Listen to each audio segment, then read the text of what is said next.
Welcome back to Rewind of the Living Dead. I'm Damon Dutch Martin. And I'm a goddamn sexual tyrannosaur. Or a Patrick Guerra, as commonly known. That's actually what you have tattooed on your back. People just don't know that. Yeah, they don't know that. Goddamn sexual tyrannosaur, just in big block letters all the way down my back. I love it. Tonight, Patrick, we are, of course, reviewing the 1987 classic action sci-fi, and it is horror, by the way. If you look at any listing for this movie, it is listed as horror. Predator, which, let me just say, before you do your intro, this may literally be the perfect action sci-fi horror film. Perhaps the most perfect action sci-fi horror film, and that what a trailer too, by the way, which is it comes from another world. Like they just don't do trailers like that anymore. I swear, I'm being an old fart when I say that. I want all trailer speaker guys back. Like we need these guys back. I got so excited when I found that version of the trailer, and I was like, "Oh, that's the one I'm playing." Immediately, they're being hunted for sport. I'm like, "Fuck yeah!" And they are being hunted for sport by none other than the, as titled today, Predator, released in June of 1987. It stars, hold your hats, Shane Black as Hawkins, R.G. Armstrong as General Phillips, Richard Chaves as Poncho, Sonny Landham as Billy, Jesse the Body Ventura as Blaine, Bill Duke as Mac, El Padilla Carrillo as Anna, Carl Weathers as Dylan, and of course, Damon, the 80s action star himself, Arnold Schwarzenegger as Dutch. Written, as you mentioned, by Jim Thomas and John Thomas, with rewrites by Shane Black, of course, and directed by action stalwart John McTiernan. Damon, the testosterone is flowing, my hair is balding, my muscles bulging, sweat dripping off my face as I shave it with no shaving cream in the middle of a hot desert jungle. We are talking 1987's Predator, none other than a proper classic. This is, so I was trying to remember when I first saw this movie, because when I was doing my research, I realized that the producers for this movie who got involved with Arnold Schwarzenegger were the same ones who did Commando. Now, I saw Commando as a little kid. Way too young, but I absolutely love Commando. Like, I remember the scene in Commando where Schwarzenegger breaks into the Army surplus store and then goes to the secret back room and loads up on all the military supplies. And I was like, this is the coolest thing ever. Like, he's going on a shopping spree for guns. It was so cool. And I love that movie. But I know I didn't see Predator right away, but I do remember seeing it like within a couple of years of it coming out. I was too little at that point to really know that it was coming out. But I do remember, because 87 is when Nightmare on Elm Street Dream Warriors came out. Now, I saw that because I was a Freddy fan already at that young of an age, but I don't remember Predator coming out. But I would say it came out in 87. I probably saw it for the first time 88, 89, within like a couple of years is probably the first time. I know I didn't see it in theater. I saw it at VHS, rented it from my local store. So I know that's how I saw it. Do you remember when you first saw Predator? It's pretty much the same trajectory. I watched Commando as a kid on HBO. I mean, you talk about that scene. I wanted a shoulder-mounted rocket launcher. I don't even know why. You talk about indoctrinating children. Like, you and I were ready for war after watching Commando at the tender age of 8, 9, 10 or whatever, just being like, hell yeah. Like, whatever he's doing, I want to do. And so I'm right there with you. And like, that's how I knew of Arnold. I knew he was the Terminator, and I knew he did Commando. I knew he was just this action guy. And I probably saw it from a video store rental or from an HBO watch. We very famously had the hot box in our house. And Predator was one of those ones where it was just, it's like quintessentially 80s. Like, it's almost a parody. It's so insanely muscular and just oiled up muscles and testosterone and bravado. And John McTiernan, the director, who is an action director, who's done Lethal Weapon and Die Hard and many other films. He's known for action. He very specifically did not want to make Predator a war movie. He was not interested in that. He was interested in the idea of a hunt, right? Because that was the script that Joel Silver, who was the producer, they got their hands on this script and they were like, this is a script about Hunter, a hunter going after the most deadly game. And what's the most deadly game? Well, a bunch of buff dudes who are ready for war. You know, like it's perfectly 80s. Like that was just. I think the action star of the 80s was like a military man. Like that was a thing. And so you get this movie that is not quite an action movie, but it's like, I mean, it's 75 cc's of testosterone right into your gluteus maximus, and just you have to charge through it in that respect. Like that's just what it is. It's fueled by testosterone, Damon. Now, and here's the thing, I want to say this. Like, Predator is a very popular franchise across all genders, races, ages. It's a very, very timeless movie, and a lot of people love this movie. But you mentioned it is just testosterone fueled. And I'll say this, there's like a handful of movies. There was a skit the comedian Dane Cook did years ago where he talked about things that men would rather do than sex. And he was making a joke, and he said we'd all rather go on a heist. And he said, think of that scene from Heat. He's like, every man would rather do it. He's like every man would rather do the scene from Heist than go for sex.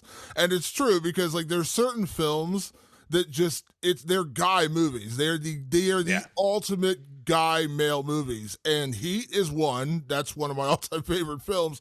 Die Hard is another. And Predator is one. It is just the ultimate man movie. Again, I'm not being prejudiced saying that women can't enjoy this film. I know a lot of women who love Predator, but I'm just saying that when you look at this movie and you look at who's in it and how it's portrayed, it is 100% this, as you said, it is like you do. If you're on synthetic testosterone, you don't need it that month after seeing Predator. It'll just jack you up. It is one of those movies that is just pure, like, just balls out male action. And again, because this is also horror and sci-fi, it dips into a lot of different genres. And I think this is one of those films that really does cross a lot of boundaries, because you know me, Patrick, you know my opinion, I'm very inclusive. Like a lot, like yeah. I think I mentioned on this show, one of my favorite podcasts, The Rewatchables, they did Silence of the Lambs, and one of the hosts was arguing against that being a horror movie. And I was like seething with anger. I was like, that is a horror movie. Yeah. And you know me, I'm like more, not less, like inclusion. Yes. Like if it kind of touches more on things horror. Yeah, include it in horror, because I want, like, if you like Silence of the Lambs, maybe now you'll watch I Saw the Devil. Like that's similar-ish in vein, but obviously much more brutal and things like that. But I want there to be those gateway films that get people into horror. And Predator is, as I said, beyond just being the perfect male movie, it is the perfect movie to get people into action, sci-fi, and horror. So it dips in a lot of different genres, and that's why this was a massive, massive success, because you can't really pigeonhole Predator and say, well, it's just an action movie. Well, it's just a sci-fi movie. Well, it's just a horror movie. It's all of them, and they're all kind of perfectly combined into one film. They really are, and I've talked about this before on the show, but I want someone out there, and I know a lot of our audience skews a little bit older too. So if you're out there, you give us an email at rotlivingdead@gmail.com, and I want you to tell us the story. If you're a man of a certain age, or a woman of a certain age, or anybody else of a certain age, but if you're of a certain age where you were walking down the street in 1987 and you saw the Predator poster and you had no idea what that movie was about because you didn't watch any trailers or anything. Trailers were kind of harder to come by back then. You might see an ad in a newspaper or something, but you're walking down the street and you see Predator, the poster, and you go, there's Arnold Schwarzenegger. He's got a big machine gun and he's got a target on him. Sounds cool to me. You walk into that theater, you sit down, and you see the opening image, which is like a very nondescript ship flying through the air and then blasting into Earth. And then it just goes into like a standard action thriller where a bunch of dudes team up to go into the jungles of South America to extract a political operative. It's just straightforward like action shit. And then about an hour into that movie, an alien shows up and starts mowing down dudes. I want to know the reaction of that person in our audience who was like, what the fuck is this? Wait a minute. I thought I was just seeing an Arnold Schwarzenegger action movie. This is a movie about an alien that is hunting down men? Like, what? Like, well, how fucking crazy is this? And this alien is like camouflaged in the jungle. and has like heat vision, that can search out its prey because it's the predator. Oh, now I get it. Now I see what I'm after. It's such an interesting idea. And at the time, you couldn't get away with this now for a multitude of reasons. But the biggest reason is just like everyone now would know it's an alien, some way, shape, or form. Its first Deadline article would mention, a force from another planet or something like that. Like you'd right away get spoiled the details, and you can find any detail you need on the internet. So I don't think you would get the same experience. But back then, it was designed to trick you. And I love a good subversive movie.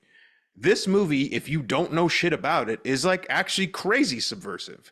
And to me, that's the mark of great filmmaking. John McTiernan knew that. He knew what his reputation was. He was relatively unknown, but he had done, I think Nomads was, I think, the only other movie he had done at the time. He was a relative unknown, but his approach was so smart. He was like, we can't just make this an action movie. Like it's a horror movie. And he believed in that. If you listen to him talk about it, he believed that it was a horror movie first and foremost. So you had to treat it that way. With a horror movie, what you have to do is you have to, for some reason, isolate your group in a situation, which is exactly what they do. They go into enemy lines so deep, no communication. They have to be radio silent. They don't have backup. They're really isolated. So you first isolate your group. You get characters together that are very colorful because that's a staple of the 80s. Each character is really well defined and really matters to what they are. And then you slowly and painstakingly pick them off in a scary way. John McTiernan saw that. He understood the formula of like a slasher, and slashers were still in their infancy during this time. You're talking only about 7 years into the real slasher like phenomena, and he's like, we're making a slasher movie here. Just so everybody understands that. It just happens to be an alien from another planet with a bunch of sci-fi tools at its disposal, but it's a slasher nonetheless. So it plays out like a slasher. This movie, Damon, I would call this movie a slow burn. I think it's fair to call it a slow burn. Now, that's not to say that the producers at the studio especially had an issue with this movie. Very specifically, they kept getting dailies. They're getting all the daily shipped back from Mexico every day. And they're going, there's a lot of guys looking very intensely at the jungle and not a lot of killing. Where's all the machine guns? Where's all the explosions? They were getting pissed. They were like, and then 48 days into like a 50-day schedule, John McTiernan hadn't shot half the movie yet. And they were like, what the fuck's going on? These dailies look like a bunch of guys walking through the mist. And there, obviously we don't even have the Predator on the schedule yet. You're almost done with your schedule and we don't see, where's the action and shit? So Joel Silver, the producer, he goes, he's playing what a producer needs to play, which is he needs to appease both sides. He needs to make sure that his artists, his director and his actors feel protected. And then he needs to make sure that the studio doesn't pull the plug. He's got to play both ends. So he goes to his second unit director, who's also their stunt coordinator. And he goes, I need you to shoot this scene with the guys. Get in there. And it's kind of the first bit of action in the movie, which is when this team believes the job that they're on is down in this like, this little hideout, this bunker that a bunch of like Russian soldiers have taken over and all this stuff. And there's a full-blown like action sequence, like explosions, machine gun fights, stabbing, killing, guerrilla warfare. All this shit is going down. He sends that up to the studio. He goes, take a look at that. What do you guys think? The studio goes, we love it. Great. Okay, Joel, we knew you got it. John McTiernan turns around and goes, what the fuck is that, dude? We're not making a war movie. You just sent them a war movie. He goes, it'll cut together. Don't worry about it. It's all going to work out. It's all going to work out. But I need to make sure they don't pull the plug because we're way behind schedule. And the alien hasn't even showed up yet. So I gave them that little nugget. It's going to cut into the movie just fine. And let's keep on trucking. But Damon, that alien shows up. Do you want to talk a little bit about the first iteration of what is now obviously one of the most iconic characters in all of sci-fi and horror history? The Predator itself did not exactly look the way he looks in the final stretch of the film. So, two things to mention about the design of the alien. The original design of the alien, which this part, at least part of it, stood true through the entire movie. Because if you know anything about filmmaking, there's the famous green screen. if you watch any behind the scenes footage, especially go watch any Marvel movie behind the scenes, you'll see everyone's wearing green sleeves or green something on there where they're going to digitally CGI in like the Infinity Gauntlet, or literally Josh Brolin is dressed in green and they superimpose Thanos on top of him. It's a very well known trick in Hollywood, green screening, and that's why you see like everyone wearing green on sets. But this one was particularly difficult because the entire set was green. They were shooting it in a jungle, so they actually had to use a red outfit. So they made a red Predator suit, so it's like an entire suit that's just red. And they said when they got the original version out of the box, it looked like a giant rubber chicken. And they're like, what in the fuck is this? And then they got out the other version, and it looked like a giant cockroach. Now, that's bad enough. But then, who did they hire to play the Predator? Someone you and I both know and everyone around the globe should know. A young actor by the name of Jean-Claude Van Damme. Short, muscular, very athletic, martial artist. They hire him because they're like, this guy can move, he can jump, he can leap, he's got athleticism, he's the perfect guy to play this role. Now, there's an incredible oral history of the Predator on Hollywood Reporter. Just type in Hollywood Reporter Predator oral history and you'll find it.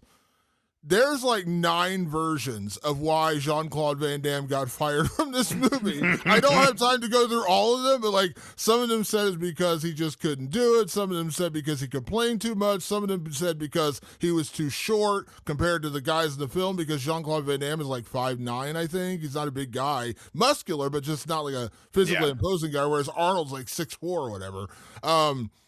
That was one. I mean, one person said he kept passing out in the suit, like he couldn't stay like hydrated enough, and he kept. There's like 9 versions. Every actor that they interview in that article and producer has a different version of why Jean-Claude Van Damme got fired.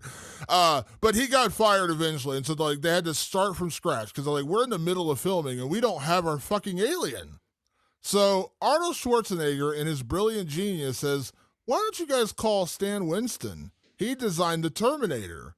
Why don't you call Stan Winston, see what he can do with this?" And then the great Stan Winston, who we've talked about before in the past with Alien and Aliens and some other films, one of the most iconic makeup and creature designers in the history of filmmaking, Stan Winston comes in and saves the day and creates the version of the Predator that we all know and love. And they hire a ginormous guy, Kevin Peter Hall, 7'2", I think, to play the Predator. So he is like, not only is he massive, but he's physically imposing to even Arnold Schwarzenegger. And they pack him in this giant suit, and that is the Predator that we get on screen. Thanks to Stan Winston. Sorry, Jean-Claude, this was not for you.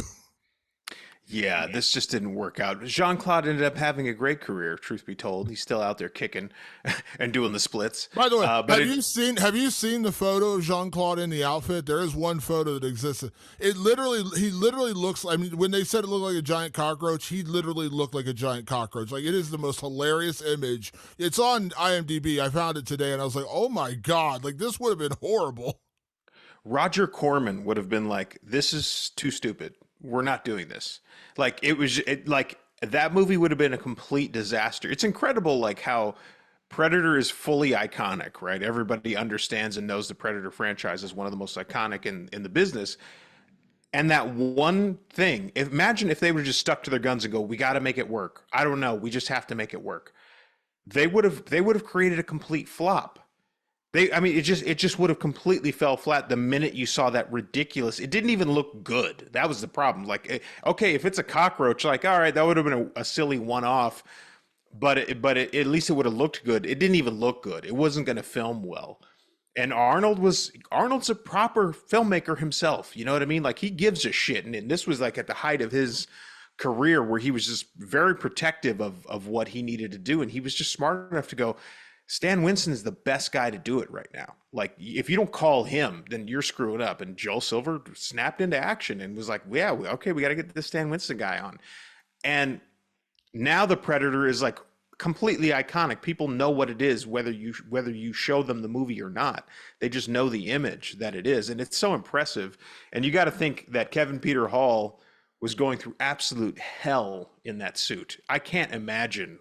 And, you know, it's probably made of a lot of foam and a lot of rubber, and foam and rubber in a Mexican jungle. They're in Puerto Vallarta, Mexico in the summer. You're talking about 90-degree heat with 100% humidity, like absolute terrible, terrible weather conditions. I can't imagine. It's incredible they didn't kill him, putting him in that suit, because it's just those are the worst conditions to shoot in. The heat is the worst condition to shoot in. The next worst is like, torrential downpours, which most productions don't even shoot in. God, it just sounded like absolute hell making this movie. And then you have the cast of characters, right? You have guys like Jesse Ventura, Bill Duke, Carl Weathers, even Shane Black, who somehow they cast him in the movie because they wanted him to do rewrites. And when he got to set, he was like, "Well, I'm an actor. I can't rewrite it." So they killed him off immediately so they could get him to writing, because they were like, "Shut the fuck up, Shane. Just start writing our movie." 7 minutes into the movie, they're like, "All right, you're dead. Go write the movie." Yeah, let's just go kill this guy super fast. Now, will you go get over there and finish writing the movie like we asked you to? This is a big personality movie. So everybody they hired, they wanted the look of like Vietnam veterans. They wanted guys who looked tough. They wanted convincing guys. And when you narrow cast like that, you get in, and then you got at the top, you got Arnold and you got Carl Weathers, who are both physical specimens, right? These are bodybuilding legends, the action legends. All these guys have egos the size of Detroit. They just do.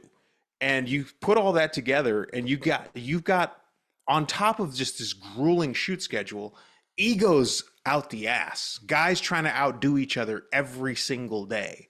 And then you get what is essentially a new director trying to steer that ship of a bunch of muscled out. And let's be honest, some of those guys were juicing, or maybe all of them. I can guess 3 were 100% juicing for sure, and three of the more important guys on screen. It just seemed like hell to shoot this. It really does. I get particularly like proud of movies like this, because I know it was hell. Like shooting can be hell, and you're just like, this must have been the worst possible experience. But it turns out a really great movie that, like I said earlier, Damon, I don't know how you felt about it, but to me, this is 100% a slow burn. This is 100% a slow burn. Aside from that one little action moment, once they figure out that, even then, that they figure out that they're dealing with an alien, it is still this very seething, searing, slow boil that comes to a head with Arnold and Predator facing down. So I want to give credit where credit's due, because a lot of people had their hands in making this work. You mentioned the hellacious conditions under filming. I saw an interview of Bill Duke where he talked about that. And imagine him, he was saying, we were in 95-degree heat with 100% humidity, carrying all this equipment on our backs. Like we were pretending to be military. And so imagine what poor, Kevin Peter Hall had to go through with the suit on. If they're misery wearing just backpacks and like fatigues, imagine what that poor guy's going through. But one thing I want to give credit to, and I don't think he gets enough credit for this, Arnold Schwarzenegger. I love Arnold Schwarzenegger. I'm a massive Arnold Schwarzenegger fan. And by the way, let's just have this. We could have this debate if you want, Patrick. 80s icon action. Is it Arnold or Sylvester Stallone? It's Arnold. Give me Arnold over Rambo any day. I like Sylvester Stallone. Tango and Cash is one of my all-time favorite films. But no, it's Arnold. But one thing that Arnold doesn't get enough credit for, beyond being very savvy with the projects he chose in those days, because when you really think about it, yes, Arnold's made some duds, but when you think about all the movies he's made, he hits way more than he misses. Like, he's actually really good at picking good movies. And from everything I've read about him online and co-stars who have worked with him, he cares. Like, he's not just showing up for a paycheck. Like, he's not just showing up to say, hey, I'm Arnold Schwarzenegger, I got big muscles, let's go make a movie and I'll do whatever. He cares. Like, he actually cares. And just like the Stan Winston thing, like when they needed a design, they knew the cockroach wasn't working and Jean-Claude Van Damme was not going to work out. He's like, call my guy Stan Winston. He did Terminator. That was amazing. And if not for Arnold, I mean, Arnold gets a lot of things done. So I want to give credit where credit's due for Arnold Schwarzenegger, because a lot of times, and by the way, there are a lot of actors who just show up, do their job, and go home. And there's absolutely, positively nothing wrong with that. But Arnold is a very hands-on star. He likes to know, he likes to work with the script. But from everything I've read, it's not the kind of interference kind of star. He's not like, it's Right. my way or the highway. He's a collaborator. And I've read that a lot of times. A lot of people love working with Arnold. They're like, he's a great collaborator. Like, I'll say, hey, I think this will work better. Be like, okay, great, let's try that. They need, if you're going over budget, you're going over time, which they clearly did here. Arnold's the guy who will say, hey, I'm Arnold Schwarzenegger. We're going to take the time, and they're going to do it because I'm Arnold Schwarzenegger. This movie's going to sell, and you know it. So I want to give credit, because I read a lot of interviews about this movie, and I did this last couple days. Arnold was a huge champion. Like, you probably don't get where you got with this movie without Arnold. You definitely don't get where this got with this movie without Arnold. But the fact that he was so hands-on with everything, and I've read that about his entire career, and again, not in a intrusive way, in a collaborative way. It seems like everyone really loves working with him.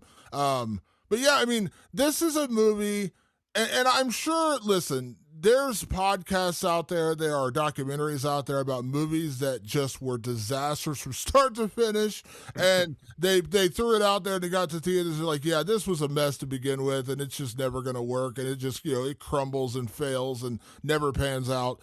But this is one of those really weird, great success stories of a movie that was just play. I mean, first off, let's start with the script. Two guys, Jim and John Thomas, who never written anything, didn't have representation, didn't have agents. That does not happen, okay? There is no magical wand that someone waves and said, now you work in Hollywood. This just happened to get into the right person's hand, and then from that hand got handed to another hand and continued to go up the ladder till it got in the right person's hand. They're like, hey, I really like this. That doesn't happen, first off and foremost. That never happens. Then you get John McTiernan, who is one of the greatest action directors of all time, who, by the way, leading into this podcast, I found out he actually went to prison, which I was like, John McTiernan went to prison for wiretapping a co-producer on Rollerball, of all movies. Remember Rollerball, the really bad Rollerball remake? Somehow he got busted for that. He ended up doing like a year in prison. I was like, what the fuck? John McTiernan went to prison? But as a director, one of the greatest actors, remember, he directed this, he directed Die Hard with a Vengeance. Like, he is an all-time action director. You get John McTiernan, at that point had one movie, you mentioned Nomads, didn't have the reputation he had. He built it off of a movie like this. You get him. You get Arnold. Then you bring in a guy like Bill Duke, they knew from Commando. He had done Commando with Arnold. They liked that chemistry, so they brought him back. Jesse the Body Ventura, a professional wrestler, and the main reason, not the main reason, but one of the biggest reasons he got the job is he was a Vietnam vet. He actually had real military experience. He also was jacked up and had that kind of, that testicular fortitude they're looking for. They bring him in. I mean, Carl Weathers. They basically said, we liked Carl Weathers in Rocky, so we said, let's bring him in. That was literally like how deep it went. Yeah. They're like, oh, he was cool in Rocky, let's bring in Carl Weathers. It's just all these pieces fit together. Again, Jean-Claude Van Damme, who would go on to become legitimately a massive star in his own right. They're like, this isn't working. We got to get rid of you. And they bring in, again, an unknown guy, Kevin Peter Hall, and they hire this massive 7'2" guy to come in and play the Predator with all the designs by Stan Winston. Again, this is literally just like all these things should not have worked, but it did. And by the time this thing was finished and it actually landed in theaters, critical reception was mixed. Not every critic out there loved it. Not everyone thought it was a genius piece of filmmaking. But audiences were like, fuck yes, this movie rocks. And it did huge numbers at the box office and, of course, spawned a massive franchise. But by all accounts, this shouldn't have worked. Like, this should not have worked. No, I hear actors and producers and directors say it all the time. They go, it's a miracle this movie got made. Like, it really is. Because so many things have to line up to make a movie work. And this one, it's like, it's Indiana Jones's hat.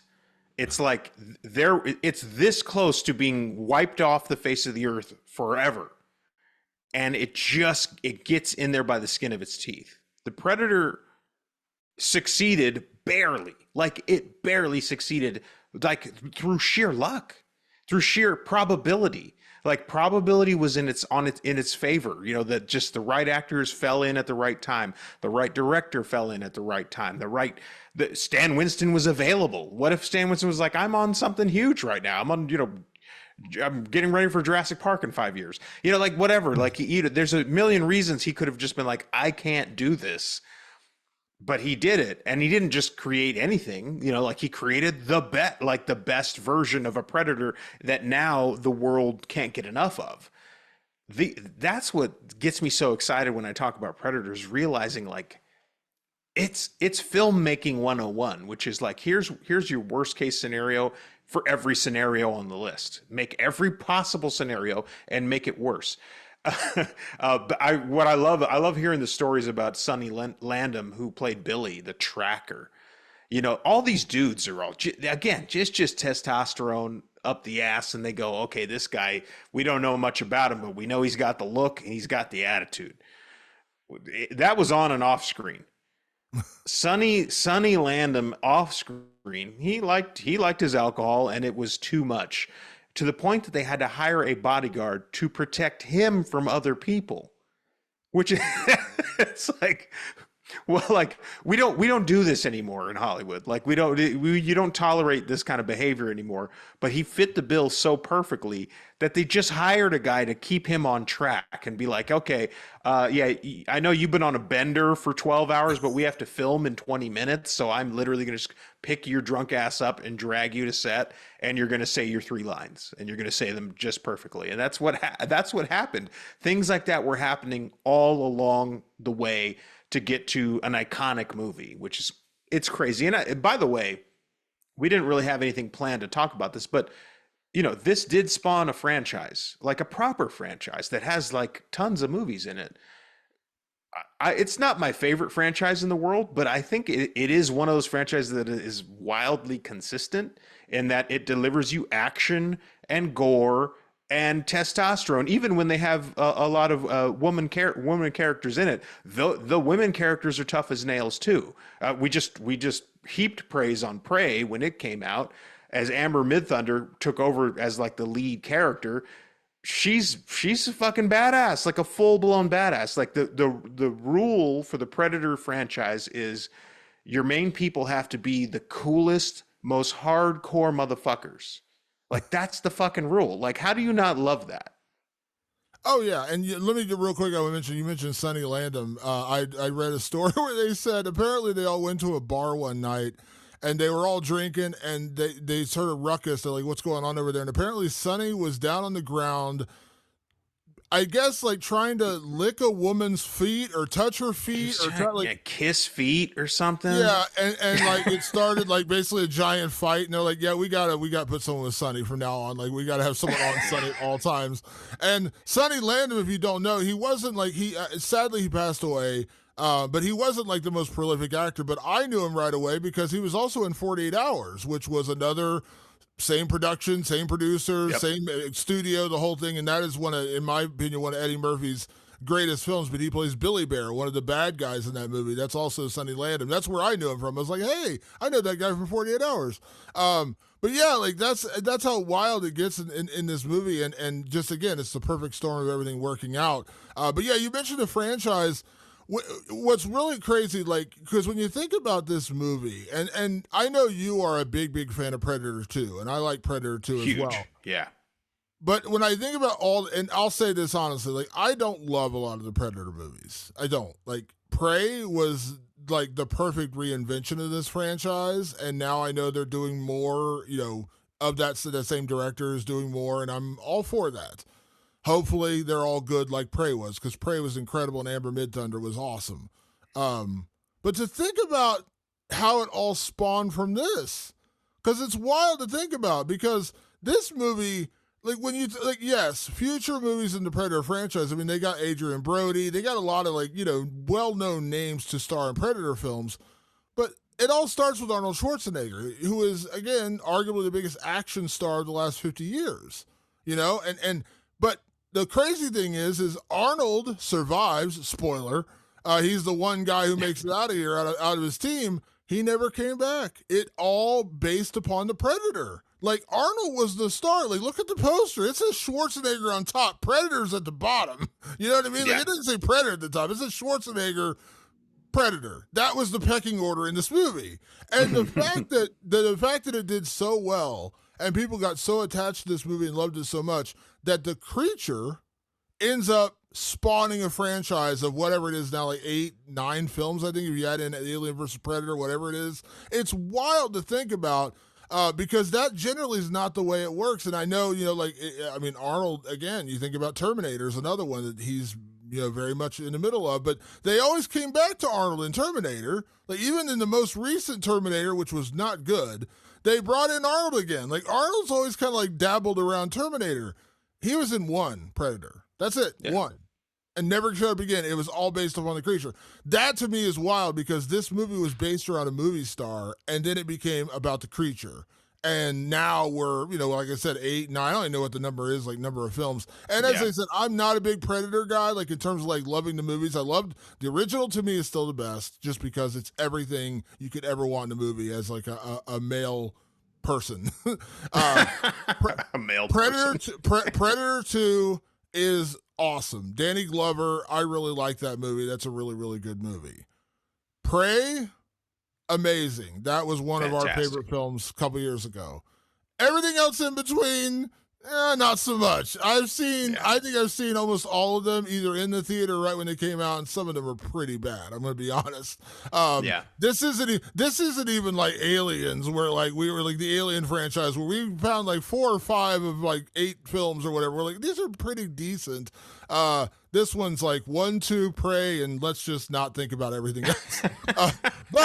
But it keeps going. And again, I mentioned they have 2 new Predator projects coming out next year. They have a new film and they have a new animated thing coming out next year. Like we're about to enter 2025. This is 87. That's wild.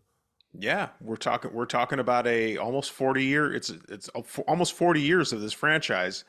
And but and I think for the most part, and even for the movies that I didn't necessarily love, and there's quite a few in there, I think the formula was simple: badass Predator moments and badass motherfuckers, like on our side of things.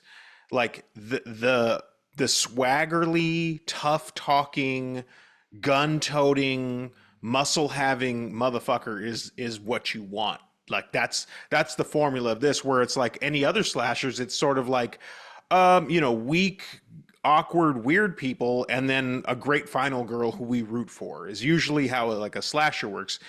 This works like the toughest, the baddest. Even for Prey, they picked the Comanches, which were known like as a warrior culture in the indigenous Americas. Like they picked the badasses of the indigenous cultures too. They were just like, yeah, it has to be the toughest, it has to be the baddest. And whenever I hear of fantasy casting or fantasy talk about the Predator movies, it's like, oh, they need to do one in like feudal Japan with samurais, or stuff like that. They're always looking for, or Maori warriors. It's like, it's gotta be tough, bad motherfuckers, like all that testosterone fueled shit. That's the formula for this particular horror franchise, which, also is pretty much 50% an action franchise. So you need tough talking motherfuckers who can kick much ass, and then the great Predator with the great, the look. I think they always try to design the Predator to have like a specific look for wherever they're going. I particularly like the, what do they call the primeval one in Prey? Oh yeah, I know. Sorry, I can't remember. Yeah, they had like a specific name for that one, but it looked more ancient. You know what I mean? So it's like, it's a franchise you can continually make fresh if you just stay creative enough. Have they always been? No. Okay, we're not here to rank franchises tonight, but Predator kicked everything off, and then they were like, cool, you can pull out the star. It doesn't matter. We just need all these other things in the formula, and you get this this evergreen franchise. It's just gonna keep on going, and I think it's gonna keep improving. Honestly, I think they every now and then they see what works and what doesn't, and they go, cool, we just keep moving. We don't.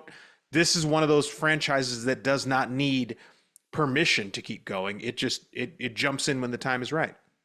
Absolutely. Now, real quick before we get to categories, I want to bring up one thing I wanted to mention, because I said this before finding the interview with Jim Thomas, one of the writers, and he had talked about the original premise of being basically like basing it on an alien turning into a big game hunter. Now, I'm not here to, I guess I am kind of, I'm opening this debate because I don't have a problem with hunters in general, especially if you are eating your meat. Like if you are out elk hunting, deer hunting, you're out eating your food. I'm all for it. I have no problem with that. I've hunted as a kid. I don't have a problem with hunting.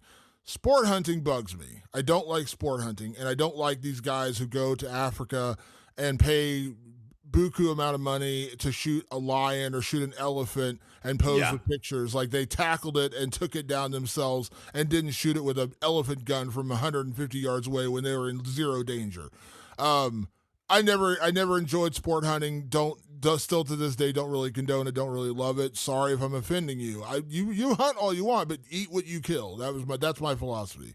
So like originally my argument here was because it's still kind of and I'm relating this back to sport hunters too. The guys who are going to Africa and paying a bunch of money to shoot exotic animals and then posing with pictures like they tackled it and had a ferocious razzle with a lion. No, you didn't. You shot it from 200 yards away. Anyways, I was thinking about this watching The Predator for like the 9,000th time this last couple days when I watched it, and I was like, you know what? I think the Predator is kind of a bitch. Like he's kind of a pussy because he's so outgunned that these guys, like he's in complete invisible like he's not in camouflage. He's literally invisible. That's not camouflage. He's invisible. He's got that giant, weapon that shoots like the laser thing from like, 200 yards away. He's got the laser sight and he goes exactly where it wants to go. He's got the giant claw, the shootout arms. He's massive. All these like physical and technological advances. And I'm like, the way that we pose Predator is he's supposed to be the ultimate hunter, right? Like he's the ultimate force of nature and hunter. But like to me, if you're the ultimate hunter, isn't part of the hunt to like have like game that can equal you? Like, isn't that kind of the point? Or am I missing the point of this? Because I'm like, dude, you're so technologically farther advanced than these guys. Yeah, you should kill them. You should blow them apart. They can't see you in the fucking jungle. Now, to credit, when you get to the ending and Arnold figures out the heat-seeking, covers himself in mud, he technologically outthinks the Predator, which is brilliant. But I was thinking about when just watching the movie, like they had no chance. Like they had no shot early in the movie. Like he's just standing in a tree. Oh yeah, let me laser down and blow you in half. Because he's just so far advanced from what they are. And I'm like, this is very much when they say sport hunters is what this is based upon. They're not wrong. Because it's the same concept of the idiot who's posing with a lion with his gun, like, I killed the lion. No, you shot a lion from 200 yards away in a tree. You didn't razzle the lion down to the ground and you won the fight, okay? This is not hand-to-hand combat. And I was thinking about the Predator in that moment. I'm like, the Predator's kind of a bitch. Like, he's not really, like, he's not this ultimate badass. He's just there. They show up and he just starts killing them from, like, all these different distances away and they never have a chance. I have I guess I don't know if it's like a theory or a retort to that idea, but I see it like this. I think, and it seems to be thematically consistent throughout the franchise, was the Predator is picking a specific group of prey, right? And he's looking and he looks and he sees, he goes, okay, there's clearly a lot of like military action going on right here. I'll kind of hang out in this area and see who's tough enough. And he picks people off. But I think, and the way I interpret it is, when he gets down to like a very few amount of people, he specifically wants to stalk the toughest one. He's looking for the toughest one. Like it's kind of a weird, I guess, Predator style of hunting, which is like, okay, you all identify yourselves as badasses. I'm gonna see who can survive my long range game first. And like picks off, because it doesn't seem, one Predator does not seem to want to take on a group head on. So he takes the group down and he finds the one, like basically it's like a survival for the fittest idea, which is like, which of you is the fittest? Okay, turns out it's Dutch, right? Dutch is the last man standing. So now I'm going to go in close. And now the reward that I bring back to my people is the toughest one, where I got in close and fought with it. The problem is, Damon, at least historically on this planet, the last thing you want to do is tangle with a fucked up human being. Like we just are the meanest. I was just thinking about this earlier today. Like we coexisted with Neanderthal, which we have plenty of documentation that shows that humans and Neanderthals interacted. It shows that Neanderthals had bigger brains and were very likely more smart than we were. They just had one problem. They were gentle. They were nice. Humans, not nice. And so humans were like, cool, we'll like interbreed with you. And then when we're tired of you, we'll just kill you. Like that's kind of how we got started as a species. And that consisted. And so the Predator plays a very dangerous game, which is let me pick off this tough group. It's the same thing in Predator 2. He's looking, he sees all these street gangs. He's like, oh, that one looks pretty tough. That one looks pretty tough. But it turns out these guys are pretty easy to pick off. And then he narrows it down to that one guy who keeps running right into the fire, which is Danny Glover's character. And he's like, that might be the one. Me and that one, we've got a tangle. I got to see how he does. So I think it's more a matter of finding the one in the group. I think that's how the Predators play this game. That's me kind of like analyzing the scripts. I don't know how deeply they got into that when they were in the writing process, but that seems to be, at least to me, to be the consistent nature of how Predators choose their prey. Yeah, I mean, and your explanation sounds right on. It really does. I just like in my head, I'm just like, you are so technologically advanced beyond the people you're hunting. That to me is not even sport. That's like me. That's Right. like me as a 6'3" person playing basketball with a seventh grader who is 5'4" and like dunking the ball on him and then like cheering and like celebrating. Like I'm 6'3" and he's 5'7" and a seventh grader or whatever. You know, you get my point. Like it's Yeah, not yeah. really competition. It's not really competition if you know you're gonna win. I guess is what I'm getting at. Like now, granted, to be fair, the Predator fails. Arnold gets the better of him eventually. But you have to imagine, like, that's a species that really doesn't lose. Like, when you think about it, like, that's kind of the whole point. That's why I'm not trying to turn this into like an alien versus predator debate. One of the reasons I always liked Alien is because they're just creatures that are made to kill. Like that's all they do. They are bred to be killers. They are bred to be they populate and they replicate and they kill. That's all they do. It's like the great white shark in Jaws, not Jaws the Revenge. In Jaws, where he says, "This is really a miracle of science. All it does is swim, eat, and make baby sharks, and that's it." That's kind of like what the aliens are. We don't even know if they eat, but like they reproduce, they kill, and they reproduce. That's all they do.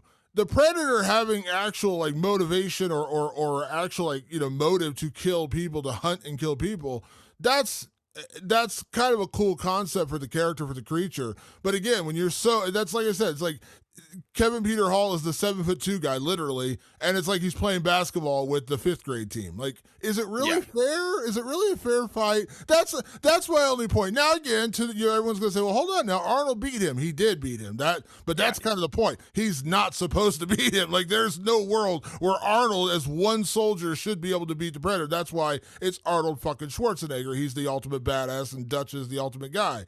But that's kind of the point, right? Like, you're like, as much as these predators are supposed to be the ultimate hunters, they're kind of not. It's not really fair. Like I said, it's the 7'2" guy playing basketball with the fifth grade team. It's not really a fair fight.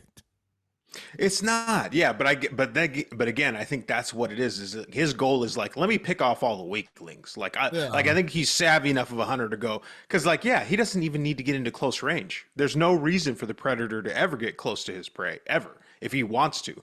But I think his point is he wants to get down to the toughest one, which is again a fucking full blown like Kumite, fucking like Johnny Badass, like big testosterone idea, which is like, I want to play King of the Mountain. Let's fucking play King of the Mountain, see who fucking wins. Like that's even the predator is susceptible to that testosterone-y fucking formula of, I just want to fight the baddest, biggest dude in the bar. And that's exactly what the predator is up to. He's like, I know I can pick off fucking 90% of you. I'm looking for the 10% that can fuck with me. And he finds it in every movie. And predators fuck around and find out. And they find out the human race, when you lock into one of the real badasses, you might be fucked. Don't go hand to hand with a human if you're a predator. I guess this just goes back to my whole like issue with sport hunting in general because I don't like it. Like I don't like sport Yeah, hunting. I'm right Yeah, there with like, you. By the way, that's kind of where I'm at. That, like I said, I do mixed martial arts is my thing. That would be like if you know the name John Jones, who's the greatest mixed martial artist. That would be like him as a heavyweight or light heavyweight, which is 205 pounds or 265 pounds, taking on a guy who weighs 140. Yes, he's a great fighter at 140, but he's taking on a giant, amazing, incredible fighter. It's not a fair fight. So that's kind of what I'm thinking of with the Predator. It's like, it's not, I mean, yes, I know he lost. The Predator in this movie eventually lost, but I mean, and as you said, like it ends up being close quarters combat, and Arnold plays it smart and outthinks him, and that continuously kind of happens in a lot of these movies. But that's kind of the point. We got to imagine like this is one predator. We know it's supposed to be a species of predators.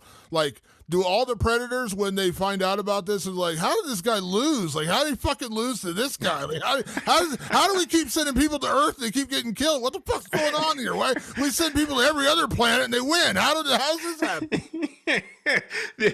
Could you imagine when all those dudes and all the Predators in Predator 2 pick up their fallen warrior and they look over at Danny Glover and they're like, that motherfucker wearing linen pants and he just beat the shit out of my guy in linen pants? Yeah. like that's how this shit goes, man. Like it really is just a genre or in and of itself that is a send up of like raw tough guy shit. It's like we are the baddest of the bad, right? And so like we're so badass we can actually go up against an intergalactic alien that's 7 feet tall and has all these technological weapons. It's just a way to go, fuck yeah, like humans, USA, fucking number one. You know what I mean? Like it's that whole fucking idea. It's funny. It's really funny because it is very much a snapshot of that time in the 1980s. But as a theme, it persists throughout the entire franchise. It reminds me, do you remember a movie called Surviving the Game? Ice-T and Rutger Hauer. Yes. Oh, yes. Where Ice-T's like a homeless guy and they bring him in and they feed him and make him feel great. And then he finds out that they're hunting humans for sport and they send him out into the wilderness. Yeah, it's a great movie. Late 80s, early 90s, I think. And obviously Rutger Hauer and all his buddies, the rich guys who hunt, they're human is now the ultimate sport. Of course, Ice-T turns the tables on them and gets the better of them. But that's kind of like this. It's like they know they're gonna win. Like, is it really the ultimate sport just because you're going against like he still has no weapons and you're sitting him out in the middle of nowhere, you're just hunting him down and killing him? Is it really fair fight? That again, that's like I said, it's like walking into as the old joke goes, walking into a gunfight with it, like going into a knife with a gunfight. Like you're gonna lose. Like you may have a knife, they got a gun, they're gonna shoot you from 10 yards away, and you're fucked. Surviving the Game is like the non-predator version of a movie. It's like, we're hunting humans for sport. They're the ultimate sport. But really, are you hunting them? They have no weapons. You're sending them out. You got guns. Like, is this really a fair fight? So I guess that's all. I'm just saying. Like, I was thinking about this the other night. Like, the Predator is so far technologically advanced that even the most badass soldiers on Earth, it's not really a fair fight. Again, credit to Arnold Schwarzenegger for Dutch pulling off the upset, the ultimate, Matt Serra knocking out George St. Pierre. But that's not going to happen very often. Do you rock with the idea that Dutch was the model for the T-800? Have you heard this theory? For the Terminator? Yeah, that they can you can weave all of the stories together, and that they because we know they're now I'm getting into the weeds with the nerd shit, but that's why you come to this podcast, right? So there was a T-600 which Skynet developed that had pretty shitty skin and stuff, and it was really big. It was like 800 pounds and 7 foot tall, and it just didn't quite look human. And so for stage 2, they were like, well, what if we use this soldier who beat a predator? Like this guy, he's kind of like the ultimate man. And the theory goes is that Cyberdyne Systems modeled the Terminator after Dutch. And so I was like, I rock with that idea. I believe in that. I believe that's a real thing. I love when people just go out of their way to make cool connections between movies that have no actual connection to each other. I don't think that's there's any truth to that, because Terminator. Oh yeah, nobody planned that. Yeah, no one planned that. But listen, we live in a world now where there are crossovers. How fucking cool would it be if they were like, like they have talked. I know you've seen the stories. They've talked about doing more Alien versus Predator or Alien and Predator crossovers. It's probably happening. Predator, Yeah. Give me the Predator Terminator crossover. I sign me up right now. 100%. Oh my God. I just want them to go back to like whatever it is, 1992 or whatever, and make an alternate timeline, not even alternate, just a parallel timeline where T2 is happening in the background of this Predator 2 movie, and there's also a Terminator situation going on in LA at the same time. Like, give me that. Whatever that is, I want it so bad. Just because, listen, I think we all like every now and then just something that is super muscly. Like, every now and then you just want something that is testosterone fuel, like high octane action. And these movies give it to you. So why not? Yeah, I think that's like, I think honestly, now that I made my argument about why I think the Predator is kind of a punk, I think that's probably why they eventually did Alien versus Predator, because these two, ultra alpha species pit them against each other. Because realistically, humans shouldn't win against predators, and they probably shouldn't win against xenomorphs. So why not put the xenomorphs up against the predators? I guarantee you that was the idea. And Predator versus Terminator. Now that's a fair fight. Terminator is a fucking machine. Like that's a ultimate computer, ultimate everything. And again, yes, Linda Hamilton eventually beat one or beat a couple of them and whatever. But, like I said, chances are 99.8% of people are going to lose to the Terminator, just like you're going to lose to the Predator. So put those two together. So we have just created a new franchise, Patrick. Ooh. Predator versus Terminator. Oh, I want it so bad, Damon. I can feel the hairs sprouting on my chest right now. Yeah, I think my testosterone inside just boosted like 30%. So I just squatted 400 pounds. Yeah, absolutely, absolutely. I just crushed a pumpkin between my legs. I was so strong. We need to start an OnlyFans like now. the ultimate male OnlyFans where we crush things with our bare hands. Patrick, let's get into some categories. We're going to kick things off. Listen, the name of our category for best performance. I can't use that today because this is like the ultimate. I guess you can say welcome to primetime bitch, but it's a different feeling for this movie to use that. But hey, that is our thing. So we got to do. So we are now getting into our primetime bitch best performance. Patrick, when it comes to Predator, and I have to be careful because they actually made a movie called The Predator, which is different. Right. Predator. Yeah. Predator, who gets your best performance? Damon, it is the ultimate primetime bitch himself, Arnold Schwarzenegger, as Dutch. And it's because of all the things that we talked about, which is he took this role super seriously. He didn't have to, especially after that cockroach came out of the box, and he was like, okay, great. This is what we're doing. I'll take my paycheck and leave. As you said, he was invested in the movie because he's invested in his personal brand, right? He was a guy who understood personal brand long before it was cool. And he just said, we're going to make this movie the best it can possibly be. And then his character, Dutch, this is something we didn't really talk about, but in the plot, he's brought down to South America by Dylan, played by Carl Weathers, to do what he thinks is an extraction. He thinks they're extracting a political operative behind enemy lines, and he's brought him in for the best. Well, it turns out Dylan had other designs. They knew there was something out there, and they just needed the best team in. So he has to also just make a turn as an actor. Like, I'm not just Johnny Badass in this movie. I'm not just Dutch Badass. I also need to be angry at my friend, my supposed friend, who brought me down here on false pretenses and is getting my men killed. So he takes all of that serious too. And, Arnold isn't known for great acting. I don't think he's ever been up for an award in terms of best acting. But there are definitely movies where you see he's really putting the effort in.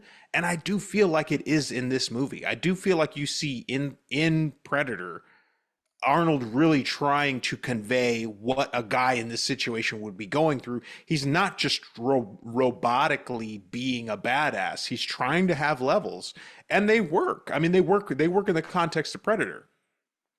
So I'm gonna pick a different best performance just because, like, obviously we don't want to have to pick the same person, but I'm gonna actually argue against you a little bit here about Arnold not being a great actor because Arnold is incredibly talented, and I'm as I just saying said he doesn't have a earlier, reputation. yeah, he That's what I'm doesn't. No, saying. you're right. He Yeah. doesn't. He doesn't. But here's what I'd say about Arnold, and again, this is credit to him, is he takes his roles very seriously.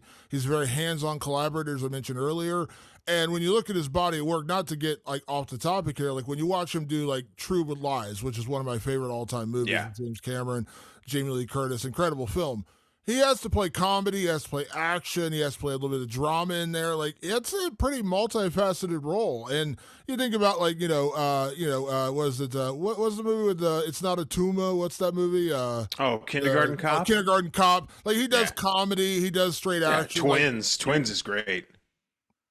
Twins is incredible. Danny DeVito. Like, I know a lot of people, I'm not trying to, I know this is going to turn into me like dogging somebody else for the sake of like building up Arnold, but like a lot of people have said that like The Rock, Dwayne Johnson, is the new Arnold. And I like a lot of The Rock's movies. I do. But The Rock can't do Arnold. He can't pull off that many. Like, when you watch a Dwayne Johnson movie, you're getting Dwayne Johnson, the character, and then everything else is happening around him because he's always kind of the same character. Now, he can play comedy. He did The Rundown, which is actually a pretty good movie, and he does some pretty decent comedy in there. But he's kind of a two-note character. Like, he doesn't really have a lot of range. Now, I'm not saying that's a bad thing. He knows his roles, and he sticks to it. Not to make a joke about The Rock. He knows his role. That's good. He knows his role. He knows his role. Arnold can cross boundaries, but he also, and this is where I talk about like why I say he's really good, is he also does stay in certain lanes. Like we haven't really seen Arnold play in like a Victorian time period piece. Like he knows Right. where he knows he's not the square peg to fit in the round hole. Like he knows where he fits, but what he does really, really well. And this movie in particular is a perfect example of that. I read a funny story like they were doing rewrites throughout the film. As you mentioned, Shane Black, after he got killed early on the film, was now doing rewrites. And so they bring in new script pages. And at one point, he was just joking. But John McTiernan handed him some pages and said, okay, this is the line. It was 4 words. And Arnold looked at him real serious and goes, fuck you. I'm only saying 3 words. He was just joking, but like he was talking about like Arnold was so invested in this character being so stoic and like a man of action, not a man of words. So that was like a big thing to him. Like he didn't want to have a very wordy part. He wanted this to be built upon action and actions in the movie. Again, credit to Arnold. Like you could easily give Arnold the MVP for this movie because without Arnold, does it get made? He's already a star at that point. He's already a legit box office draw. It's everything. So I agree. Arnold's incredible. But for me, I'm going to go in a slightly different direction for best performance just because I want to shine a light on a guy that is still one of my favorite character actors between the 80s and 90s. And he's done stuff, within the last like decade too, but like of that era. I want to mention Bill Duke. I love Bill Duke. Bill Duke is incredible. Have you ever, I assume you've seen Menace to Society. Oh, yes. Yeah. He plays the cop in Menace to Society, and he's trying to get him tricked up on the bottle of beer. He drops the place. He's like, you done fucked up, right? You fucked up. Right? He's so good, and he obviously has that great scene in Commando with Arnold where he says, he's like, you're such an asshole. He's like, fuck you, asshole. Like there's just so many great. I eat Green Berets for breakfast. So many great. Bill Duke is like one of those iconic. That guy's like know him, but you don't know him. Like Bill Duke has never. I'm sure at some point in his career he's been a star, like a starring role, but I can't think of any off the top of my head. Yeah. He's always that guy. I know Bill Duke. He's that guy. He's incredible, and he actually like his whole thing in this movie is like he's quietly like he's like the quiet badass of the group, shaving with the disposable razor with no lotion or no shaving cream the entire movie, and then he has a great altercation with Carl Weathers in the movie. He obviously is like when one of his brothers gets taken down, when Blaine gets killed, when Jesse Ventura's character gets killed, he fucking rages because that's his brother, that's his family in a way, and so he's like out there just trying to hunt. He actually tracks the predator at one point. He sees the invisible predator up in the tree when Carl Weathers comes over, and he's like, I'm keeping an eye on him. He's right there. He's just so good. Bill Duke is actually super important to this movie. I could have almost given him my MVP, but we'll get to that in a second. Bill Duke is the boilerplate. Like, this movie doesn't have, and we're going to get a little bit more into this in MVP. This movie doesn't have a tangible bad guy. Obviously, yes, it's the Predator, but basically just a silent killer. It doesn't have much words, and for most of the movie, you don't even see it. It's only observing. Bill Duke, they cut to him all the time, and he's got this look on his face, like he's ready for the shit. Whatever the shit is, he signed up for it, and he's fucking ready. And he's quite literally boiling over. I mean, I doubt that's fake sweat. When you see the sweat that just pours off of his face, and then credit to the cinematographer for putting him in just the right light to show that this man is not only drenched in sweat, but his eyes are incredibly intense. He has an intensity to him. And then he's doing this thing, which still hasn't been matched in cinema history, where he's shaving with his sweat, which is so stressful. Like, for anybody who has to shave, which is a lot of people, like the idea, you kind of want perfect conditions when you're running a razor over your face. He's just like, I'll shave any fucking time I want to. And it sets something off where you're just like, this guy's about to pop. And it's right when Blaine gets killed that he finally boils over. And that is the other big action scene that they sent to the studios, which is all the guys literally taking every piece of artillery they had on them and mowing down a piece of the jungle. But that's Bill Duke to start. He just comes in with the minigun and just starts blowing away the jungle in hopes that one of those stray bullets is going to catch the Predator. But Bill Duke had to carry that intensity, had to get us to the boiling over point, which at that point they go, it's undeniable. There is something otherworldly in the bushes that is coming after us. And that it is Bill Duke's character, Mac, boiling over. That is that point of no return. Yeah, he's great. And like I said, Bill Duke is one of those guys where he's never been really the star, but everything he's in, he makes better. And he's that engine, as you said. He's the boilerplate. Like and Arnold is incredible in this movie, and I love Jesse Ventura as well. And everybody. Again, this is an incredibly well-made, well-acted movie, especially for being such a great action film. But you don't get you could not just slip anybody in to play Mac. Bill Duke had to play Mac, and he did it great. He did it great. To that point, let's talk about MVP because this is as we said, this is a film by all accounts that should not have worked. Should not have happened. Should not have worked. Should not have happened. There's a million reasons why this shouldn't happen. So, Patrick, when you look at MVP for Predator, who gets your award? My MVP goes to none other than the great late Carl Weathers, who played Dylan. And as I mentioned earlier, there is no proper antagonist in this film.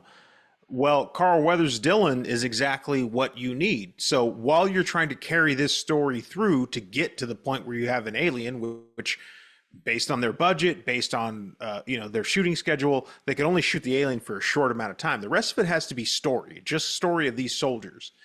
And Carl Weathers' character Dylan plays that antagonist because basically even the moment they meet where they're the very famous Dylan, you son of a bitch, and they come up and give each other the most manly handshake of all time.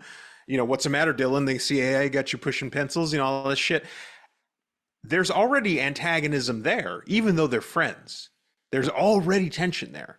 And so Carl Weathers plays the perfect foil, actually, to Arnold Schwarzenegger. Dylan is the foil to Dutch for most of the movie, even though they're on the same team, even though they're pointing guns in the same direction, even though they're on the same plan, because deep down, now deep down, that Dylan has them there for ulterior motives. And when that becomes revealed, there's no chance to trust him from that point on. Dutch no longer trusts Dylan, but they're in this shit together. So there's that level of tension, that level of sophistication on top of the story, and Carl Weathers carried it perfectly. Also, I want to give credit to Carl Weathers for his performance in being not the lead guy for one, but I mean, obviously he's done that. Like you look back at, what he did in Rocky and the Rocky franchise, like he was always second to Sylvester Stallone, but he was a huge part of that franchise and why that franchise worked as well as it did through 4 films. After that, there were other decent films, but Carl Weathers was such a huge part of those first 4 films that Sylvester Stallone would tell you they don't work without Carl Weathers. But what I liked about his character in this movie is that for all the hulking muscles and, he's as you mentioned, he sizes up Arnold, him and Arnold having the arm wrestling contest standing from a handshake. But you learn like throughout the movie, throughout the when we really get to see Dylan, is he's kind of turned into like a corporally a little bit of a weasel. Like he's kind of turned into a bit of a behind the desk, pencil pusher, as they kind of mock him for it. He almost gives away their position in the jungle because he slips down in a ravine. He's not the ultimate badass. And when you think about how this is such a testosterone fueled movie, out of all the guys, even the nerdy guy wearing glasses, the Shane Black character, or Poncho, who is not the biggest muscular guy in the world, you know what I mean? Like doesn't size up compared to Jesse Ventura or Arnold Schwarzenegger. Carl Weathers is kind of okay playing the rat, like kind of playing the weasel in this movie, which is not a role you would think of him as being like the other badass. And yeah, the that's fact against that type for him. I'm gonna tamp down my performance and kind of play the weasel here. That's talent. That takes talent. And any actor worth their salt wants to play that character every now and then. They want to play the imperfect, weaselly, complicated character that is not the hero, that is not heroic, because there's a lot to chew on with that. Carl Weathers was a fantastic actor on top of that. So I could see him going, oh, cool. Like there's more to play with here than just being really buff. There's more to play with than just being a showboat and a badass. Like I'm also the person who is screwing these people over. I also can't match them. So he brought all these little layers to this movie that totally worked. Throwing you on the spot here. What is your favorite Carl Weathers movie? You could say Rocky. You could say one of those. You could say Action Jackson, which was another iconic Carl Weathers movie. Action Jackson was great. But it's Happy Gilmore. It's Happy Gilmore. 100%. Oh my God. Like it's so fucking funny. Like he's the funniest thing in the movie. Like bar none. And by the way, in a movie full of like really accomplished comedians, he's the funny person. And that just goes to show. That's why I'll always call him the late, great Carl Weathers. He truly was great. He was great as Apollo Creed. Oh my God. Like as Apollo Creed, there's nothing more iconic. And when you look at the state of like combat sports, I think every of the major stars want to reach the heights of an Apollo Creed. Even if they admire Rocky more, they want to be Apollo Creed. They want to be able to talk bad and be the biggest, baddest personality in the ring. Carl Weathers literally designed it. An actor, a non-combat. I know he has combat background, but truth be told, he's an actor first and foremost. He created the template for all these guys who want to become the biggest, best combat sports people in the world. They get it from an actor. And so I could easily choose the Rocky movies because I watched all of those, but I love him in Happy Gilmore. He's just so fucking hilarious. Chubbs Peterson, baby. Don't worry, that's wood, son. Don't worry, it's real strong. And then gets run over by the truck. He had it, man. He just had what it took. He's like, they wouldn't let me play. He's like, oh, because you're black. He's like, because the damn alligator bit off my hand. He's like, oh my God. But don't worry, I got one of these bastards' eyes. Yeah, he's so good in that movie. I would also like Happy Gilmore probably is my answer too, but also if I'm going to throw out a Rocky, the original Rocky's great. Rocky 2, Rocky 3 is my favorite of his performances when he has to like turn the corner and become Rocky's trainer. I love that. Like he brings Rocky back from the brink. Like Rocky's ready to give up. He gets his ass kicked by Mr. T. Clubber Lang beats the shit out of him. He's out of it, and it takes Apollo to come in and say, dude, like, you got the eye of the tiger, which is literally where that song originated from. He's like, you got the eye of the tiger, come out and train with me, and brings back Rocky, resurrects Rocky's career. So I love that performance. Also, of course, more recently, Mando. That's right. He was Mando. The way he said that on The Mandalorian, that's how he always says, like, Mando. That's right. I forgot he was on The Mandalorian. He was actually a great guy. Like he really was. And by the way, he was a Raider, which I'm a fan of the Raiders myself. So on top of all of that, Carl Weathers can do no wrong in my book. Have you seen Action Jackson? You remember that from the 80s? Yeah. I mean, I've seen it once, like back when it came out. It's not one of those movies I revisit all the time. Yeah. Okay. Now this one was tough because our next category is best line. Now this is along with, like we mentioned, Die Hard is another classic. These action movies from the late 80s, early 90s, the most quotable movies. I could probably turn to you right now and say, Patrick, give me 5 lines from Die Hard. You could quote 5 lines from Die Hard without blinking. Yeah. Predator is the same thing. We could have done best line and just played the movie for every line because every line is iconic. No shit.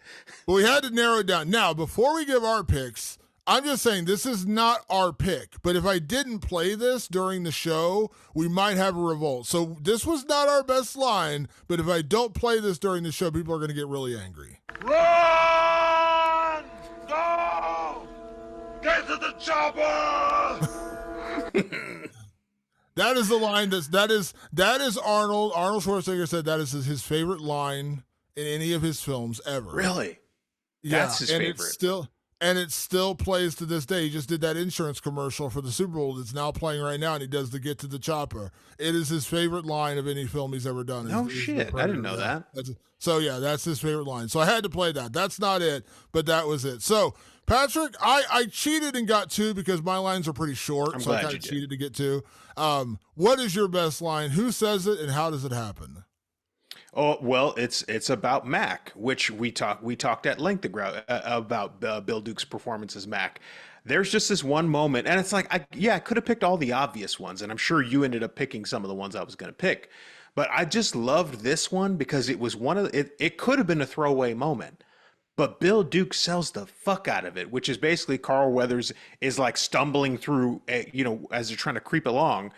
And Mac gets pissed off at him and just gives him this line. And I was like, this is such a badass fucking 80s, ripped out of the 80s. And only a guy like Bill Duke could deliver it with this much fucking T levels. the testosterone levels are super high.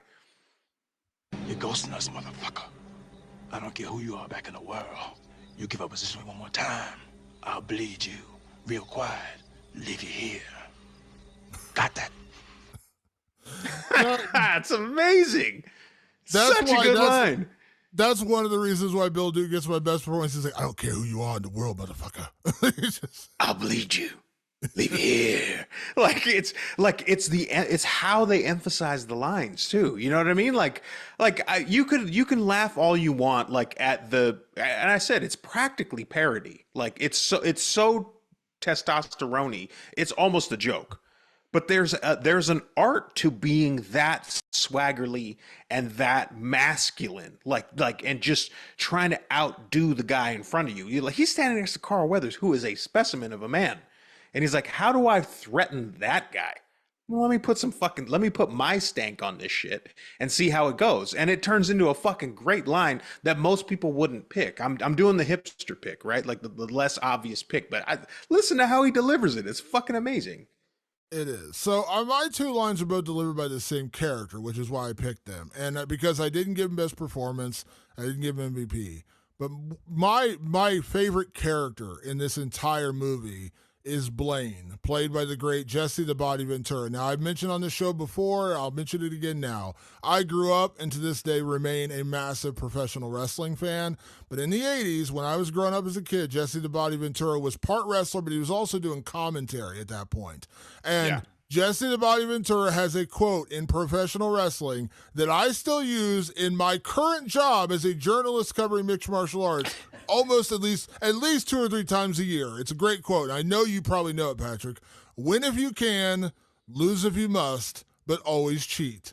That was a Jesse the Body Ventura line, and it is so classic. But he has 2 of the greatest lines in this movie, so I had to pick them. Now, one, I shaved down because he uses a word he shouldn't use anymore in this one when he's got the giant chaw tobacco, which is disgusting, by the way. And he's trying to get all the other guys around there to give them tobacco, and they're all turning him down. Now, he says slack-jawed bad word, so I didn't play that because in 87 it worked. It doesn't work in 2024. But still, the next line, which is the tattoo that Patrick has on his back. Yeah, this is the real line right here.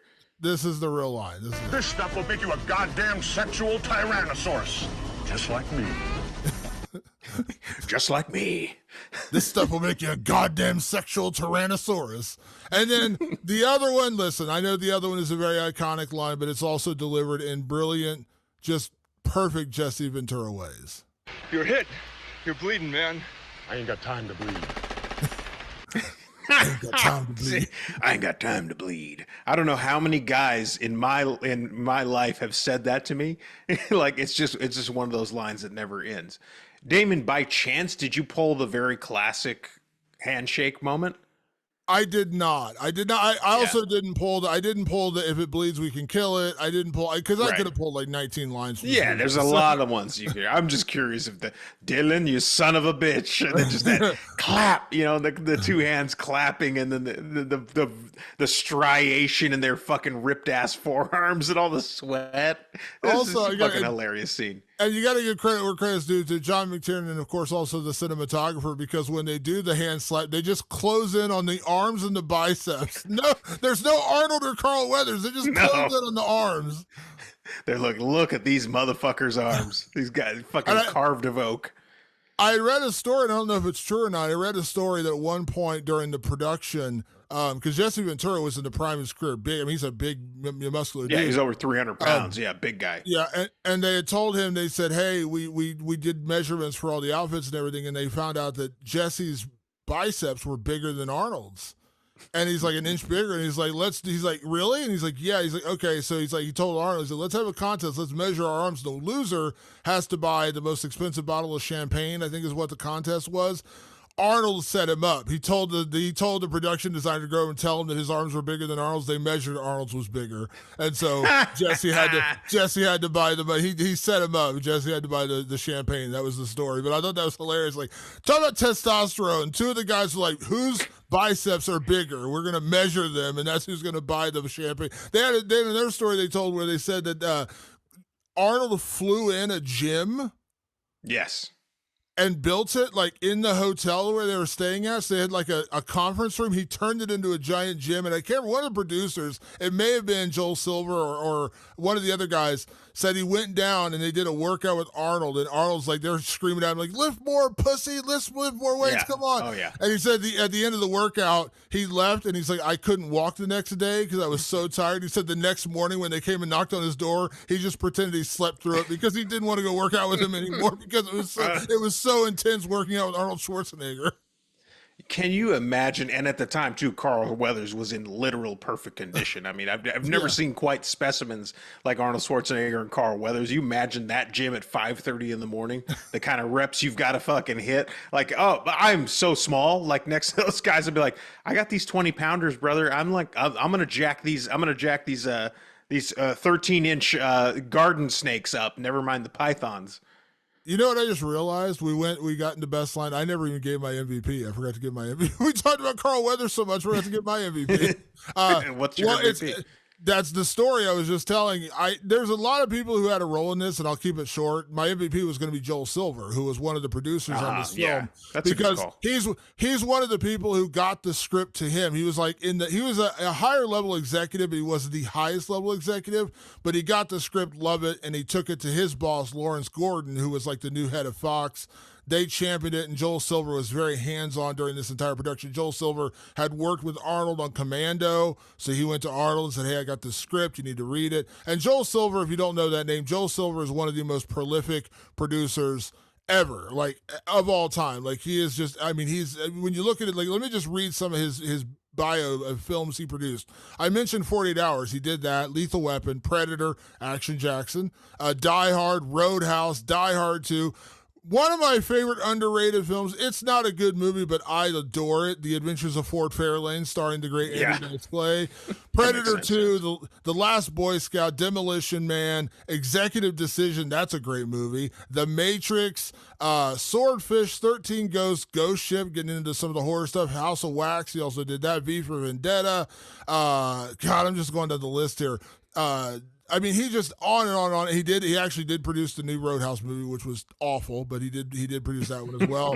I mean, he did Sherlock Holmes, the one with Robert Downey Jr. I mean, this guy has just been around forever and produced everything. So that was my MVP, just because he just had such a hand in this actually getting made. So I completely skipped my MVP, but that was my answer.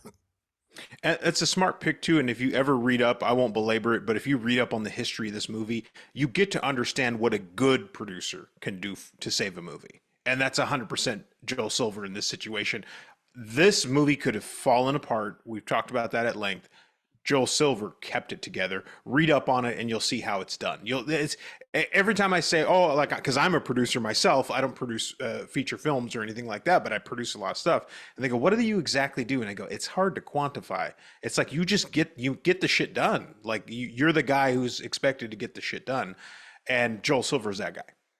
Yeah, he's you're the Swiss Army knife. You're the guy who has to go in when they say, hey, I want to shoot this scene in the middle of the jungle. You got to go find the jungle. You're 2 days over production. Or you got to find the guy who's got to find the jungle, and it's got to be the guy you can depend on, because you could be a producer who finds somebody and then they're a fucking whack job, and you're like, wow, they screwed us, and that's on me because I went out there and found them. So that's, and I'm kind of, I'm in the middle of post production on my short film, but like I had to go find my visual effects guy and all that. So I had to do all that stuff myself. At the lower level, you have to direct produce too, because you have to be the quality control person. But that's what a producer on a big set is kind of quality control as well. And producers, like, they kind of get the unsung hero role because they're not, I mean, they are creative, and you do get producers who get a little too hands-on with that kind of stuff. You hear those horror stories as well. But producers are kind of, they like, in a weird way, as even though it's a cool credit, like executive producer, a lot of times producers have the shit job because they got to be the one to tell you, like, you're going over budget. You got to come down on cost on this. They're the ones who have to fire people. They're the ones who have to, like, basically they're the watchdog, making sure the production doesn't fall apart and the wheels don't come off. And as I said, like, hey, I need to shoot this, I need to shoot this thing in a staircase in a dilapidated house, and there's going to be gunfire everywhere. Well, you got to make that happen. Are we going to build it? Are we going to actually just go into a set? Like, that's what a producer does. They do everything, all the stuff you don't think about, like how it happens. That's what a producer's doing. They're the ones who are figuring this shit out. And so it is kind of like the unsung hero job of a production. And Joel Silver, as you mentioned earlier, talking about sending the dailies back. Like, if he doesn't figure this out, we don't have Predator right now. Yeah, that wasn't John McTiernan's job to make the studio happy. It was Joel Silver's job to make sure the studio was happy so he could let John McTiernan do the job. Because he was like, I know this guy can make this movie. I've got to find a way to make sure the studio doesn't fuck it up. And that's no easy job. Boy, you could lay down for the studio very easily. You got to be a tough motherfucker. You really do. You got to talk about badasses and people who really can't just kowtow to everything. A producer's got to be that way. That's why they get the Oscar for Best Picture. When you get it's the Best Picture for, let's say, Jurassic Park or whatever. I'm just saying. Steven Spielberg, if he wasn't the main producer, he doesn't get it. Some other guy gets up there and goes, I'd like to thank blah, blah, blah, blah, blah. And Steven Spielberg stands behind him because he was putting out all the fires while Steven was going, dinosaur here, actor there. That while he was doing that, the producer was making sure they didn't get kicked out of Hawaii. You know what I mean? Like that's the kind of shit a producer's got to deal with. They're super, super important to your film. That's how Brad Pitt got his first Oscar. Before he won for Once Upon a Time in Hollywood as a supporting actor, he got an Oscar for, I believe it was Argo, the Ben Affleck film, because he was one of the main producers on that film. He was actually one of the main people championing that film, and it won Best Picture. So yeah, that's like why when you see the producer go up and accept the Oscar, you're like, who's this guy? You don't get your movie without that guy. So that's the person. Yeah, exactly. Yeah. Next category, Patrick, let's talk about best kill. There are a lot of kills in this movie. So what was your favorite kill in Predator? I went for the 80s classic kill, deliver line. This is something it's now a bit of a lost art, but basically back in the 80s when you had an action movie, somebody would get killed and then the guy doing the killing would say something clever. And Arnold was really good at that. Boy, that was just kind of his thing. And so I took an Arnold moment, which is when they're raiding this guerrilla compound. And they're just picking dudes off left and right. And boy, those guys are outgunned, like big time. And at one point, he just takes a giant Bowie knife and stabs a dude, basically Michael Myers style, like stabs him through the chest and like pins him to the wall. And then he lets go of it, showing that the knife is in the guy's chest. And he goes, "Stick around." I was like, yeah, that's exactly what we're looking for. That's what you sign up for in movies like this. So I went with one of those like classic Arnold kills. And if I'm not mistaken, this may be a bit of like Hollywood lore, but I've heard that was ad-libbed. He did that. Like that wasn't in the script. He just I don't doubt it. stick around, and they used it. Like that was ad-libbed by Arnold, is what I've read about that particular line. Yeah, I don't doubt it because Commando was very much that kind of movie. Whenever he'd kill somebody, he'd throw another line at him. You know, like when he sticks the pipe through Dylan, he says something like he's letting off a little steam. You know, it's just like that's just what you expected. Let off a little steam, Dylan. Yeah, you know, it's what you expect from Arnold. So I didn't want to not include a kill like that. You know, despite this movie having tons of kills, I was like, yeah, I want the classic Arnold deliver a line kill. Remember when I said I'd kill you last, Sully? Yeah, you did, Matrix. I lied. Sorry, I'm turning this into a Commander review, but that's just an iconic Arnold movie. I'm happy to do a Commando review for our Patreon that we eventually need to start. Commando is just, I love that movie so much. So for me, best kill, I went, and I know this is, I know the answer, so this is a perfect segue, but this was my answer anyways. My favorite kill is Dylan's kill when he's in the jungle with Mac, and they've hunted down, they found the predator hiding in the trees, they see it, they're trying to get to it, and it obviously ends up attacking them. And Dylan, listen, to his credit, he's kind of the weasel, he's kind of the guy who shouldn't be there, he got him into this trouble, but he goes out in a blaze of glory trying to save the day, and boy, does it not work out very well for Dylan. He gets his arm blown off, and then he gets killed, but it's just a pretty brutal kill because most of the other kills, I mean, I know, like, obviously Blaine has a pretty brutal kill in this movie. And like everyone doesn't exactly die nicely in this movie, but like even Poncho gets injured and they try to carry him out of there and then he gets killed eventually. But most of the kills are pretty like immediate. Like you don't even really see Billy get killed, but you know he gets killed. And same thing with kind of Mac, like it just kind of happens. But getting the arm blown off and then getting killed, it's like the twofer combo for poor Dylan. That rolls right into my best score, so we might as well get right into that. My best score is Dylan's arm being ripped off and hitting the ground, and he's still firing his automatic weapon. Like, something about that is so disturbing. There's better gore in the movie. There is 100% better gore in the movie. But that was the one thing that as a kid really got me. It looks like a fucking real arm. It just looks so real, and it like hits the ground and flops like a real arm, and at the same time it's like firing off bullets in slow-mo. Like, it's so fucking testosterone-y. And I was just like, I gotta pick that as my best score. It just because something about the arm itself felt so real that it was the one thing as a kid that I could separate out and go, oh, that actually feels like something that could happen. Whereas the rest of this is pretty fantastical, but that right there, that's kind of disturbing. It reminds me, and this movie came later, and I don't know if this was an influence, but have you ever seen The Jackal, the one with Richard Gere and Bruce Willis?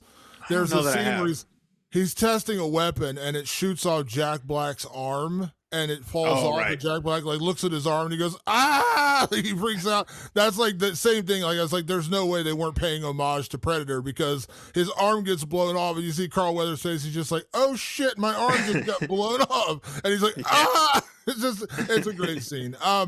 For me, best score, man, and this one hurts because this is my favorite character in the movie. When Blaine gets his chest just absolutely obliterated and blown to bits by the Predator, one of the earlier kills in the movie, he just gets his entire chest blown out. And if you watch behind the scenes footage or like behind the scenes video, you see like they have the rib cage, like they really did an intricate like blowout for that scene. But just poor Blaine, man, he gets his entire chest blown out, which was like pretty brutal in that moment. Because again, part of the point of pitting the Predator against the army or these special ops soldiers, even though I stand by the fact that it was never a fair fight, they're trying to sell you on it's a fair fight because these are badass soldiers. So when he gets his entire chest blown out, not only is it a shocking, scary kind of moment, but he absolutely literally just gets his entire chest blown out with the shot from the Predator. I think this is actually the best score of the movie, like especially when they cut to it a few moments later when they're carrying him out and you just see this massive cavity going through this big barrel-chested dude's chest. You know, I mean, he's probably got a 56-inch chest anyway. He's a huge man. And so it's just to have this giant blown-out cavity in the middle with the ribs sticking out and the blood and the gore. I'm like, that's... You know, that if you ever question that this is a horror movie, it gives you a lot of horror moments, in which we're not even talking about when they uncover the skinned soldiers. That was another one that got me as a kid, where I was like, you watching all those bodies hanging upside down, completely skinned and gutted, and there's guts and blood and everything, and I was just like, wow, that's fucking super intense imagery. Yeah, and I mean, I like, even though it's not the goriest woman, I love when I think it's Hawkins when he gets killed, the blood splatters all over the girl.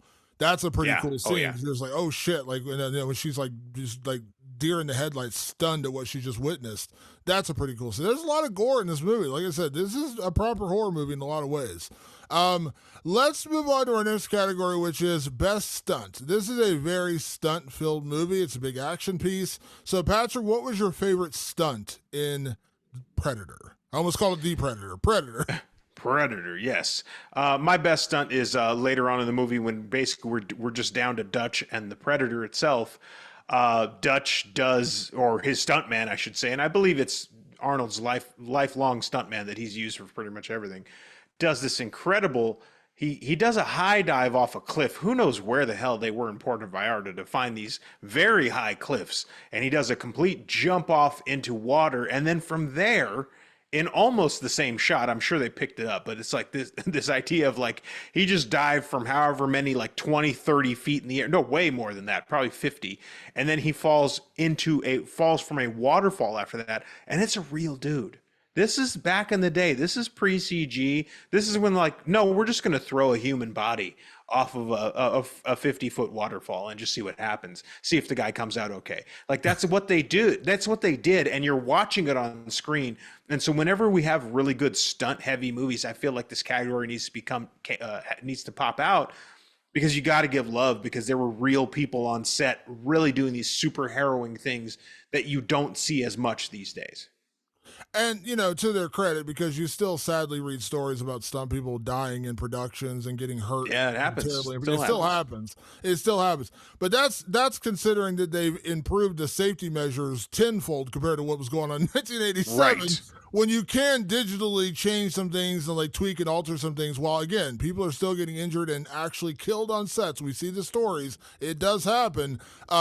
Back then, like they didn't have digital effects to like clean things up. This was literally a dude jumping down a 50-foot waterfall and falling into the water, and you're just like, hope this works out. So yeah, that's incredible. So my best stunt, I'm cheating a little bit here just because this, and again, it's the scene that John McTiernan didn't want in this movie, and that's the attack on the guerrilla rebel camp. That entire set piece is just crazy. It is awesome. Like there's a version of this movie, and by the way, I'm not saying it would be a bad movie. There's a version of this movie where they go into the rescue mission, they find out the hostages are killed, and then they find out they're being hunted by the guerrilla rebels, and they have to get out of there alive. Without any Predator, you could make that movie, and I bet you could probably make a decent one. Like, there's a version of this movie where it's just about a group of commandos getting lost in the jungle, being hunted by guerrilla commandos, and they have to get out. That could be a movie. But that scene, like when Arnold picks up the truck and drops it and it rolls into the camp and blows up, and then the other guy standing he's in like the cockpit area, and he comes over and snaps his neck, and they run down and the blood. It's just, that scene is the ultimate action set piece. That is, again, the scene that John McTiernan didn't really want, because he didn't want to make a war movie, but that is the ultimate war scene. Like, that attack on that guerrilla camp is just flawless from start to finish. And there's like multiple explosions, and then guys like jumping off palapas that are easily 30 feet in the air, 15 to 30 feet in the air, with big like actual flames right by them. That's fire almost touching that guy. And then there'll be like a fire walk, like they'll cut to some other thing. Like I think it was after Arnold literally picking up a truck and throwing it down an embankment. There's a guy running around on fire, and you can see like there must have been some heavy wind at that moment. It could have been an effects fan, I'm not sure, but like you can see the whirling of the wind hitting this guy as he's fully engulfed in flames, and you're like, yeah, that's a guy really doing that. There's a guy completely covered in fire and with air blowing against him, creating like a hurricane of fire around this guy's body while he does a fire walk. Like, it's just one of those stunt heavy movies. Like, go back, watch it, and appreciate it for all the stunts. And there's a lot of great just solo Arnold stunts, but that scene at the compound that's as action heavy as it gets. and it's perfect. I mean, it's like a 5 minute scene. It's not even that long. It's not like this long drawn out battle scene because they're just like they're ambushing them, and so it's just like these guerrilla rebels like have no idea. This is very much like the opposite of what the movie is. The predator, these soldiers have no idea what they're going up against with the predator. These guerrilla rebels have no idea what they're going up against with these commandos coming in, and it's just like it's like fighting what was the old joke, fighting a one-legged man in an ass kicking contest. Like that's literally what this is. So, but it's awesome. Like when they're like, you go for the pit, you go here, and like when they attack, it's just mayhem, and it's just awesome. And it is, the scene that John McTiernan didn't want in the movie, but it's actually ends up becoming very important. And again, this is part of Joel Silver's role as the producer to go, we need to have a scene that shows just how badass these guys are. We have to understand just how scary it will be when they are unmatched against the predator. We need to show just how good they are. And these guys get wiped. I mean, they get destroyed by them. So when they start getting picked off by a single character in the jungle, you go, oh, okay, well, these guys were the baddest dudes I've ever seen, and they're getting picked off by one guy. That's scary. That's part of the horror. That's part of the dread. You need all that. That's a crucial scene to show how talented they are. And so that when the logic swings to the other side, which is saying, now I've shown you how deadly these guys are. Now see how unmatched they are against one creature. And you're going to see just how much danger they're really in. It's a smart move to have that. And that was also goes back to the screenwriters, because I believe it was Jim Thomas who said that when they were writing the script, he originally had this as like a slightly different idea. Like it was almost like a global hunting contest. He's like, this is too big. We'll never get that made. It down. So they shrunk it down, and they basically said, like, who would be the ultimate badasses that would go up against this alien? And they said, well, these special ops commandos. And at that point, we were running a lot of operations in Central America, so that's where they set it at, during that time period. But he's like, who are the ultimate, like, badasses? Well, these special ops soldiers. And so that's really how the military part of this whole thing got involved, is them trying to find anybody who could be like an actual proper counter to the Predator, which, as I said, realistically, they weren't proper, because there is no real match. Even though Arnold ended up winning, there is no match for this technologically advanced alien, but that was as good as they could get. Like that was like as close as we can get to an equal is a team of commando badasses. And that's literally how the premise of this movie got here. They were trying to find the most badass people they could put up against the Predator. And they're like, well, these special ops commandos are pretty badass. Let's throw them in there. And that's how it happened. Patrick, this next category, top testosterone moments. Now, this is a movie that, like I said, you will grow hair from this movie. Like this is how testosterone fueled this movie is. You will grow hair on your chest at the end of this movie. There's like a dozen. There's probably 24 of these in the movie. But what is your favorite testosterone fueled moment in Predator? I mean, the easiest one to go is Dylan, you son of a bitch, right? That's because it's unnecessary. It's not even it's not even that it's like, yeah, this makes sense in this world. It's just like, why are these guys arm wrestling and in a handshake and really just trying to outmatch each other? It's the ultimate like testosterone moment in this movie, because they're basically just going, I want to show you that I'm more manly than you. That's it. But instead, I decided to go with the whole gang mowing down the jungle.